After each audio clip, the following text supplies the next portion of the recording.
கம்பெனில வேலை பார்க்கிற பலரும் தாவேகாவிற்கு சென்னையில் வாக்களித்திருக்கிறார்கள். இவன் எவனாவது சோத்துல முன்னாடி தட்டுல சோறு போட்டு உட்கார்ந்துருப்பான், அந்த சோத்தை சாப்பிடுறாங்க, அந்த சோறுல உப்பு போட்டு சாப்பிடுறாங்க, அந்த சோறு திராவிட முன்னேற்ற கழகம் அவனுக்கு தந்த சோறு.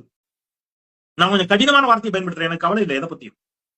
ஏன்னா பீகார்லயும் உத்தரப்பிரதேசத்திலையும் மத்திய பிரதேசத்திலையும் ஐடி கம்பெனி இல்ல ராஜா. இருக்குதா? இல்ல. திராவிட முன்னேற்ற கழகம் அவனுக்கு தந்த சோறு. கலைஞர் அன்றைக்கு கணினி படிப்பை பற்றி, கம்ப்யூட்டர் படிப்பை பற்றி திட்டம் தீட்டிக் கொண்டிருந்த பொழுது சங்கவி கூட டான்ஸ் ஆடிட்டு இருந்தாரு நடிகர் விஜய். சிம்ரன் கூட டான்ஸ் ஆடிட்டு இருந்தார் நடிகர் விஜய். சரியா? நான் தப்பு சொல்லல, அது அவருடைய தொழில்.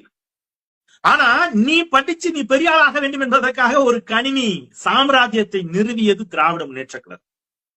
நீ என்ன சொல்ற? அந்த திமுக வேண்டாம், இந்த அதிமுக வேண்டாம்.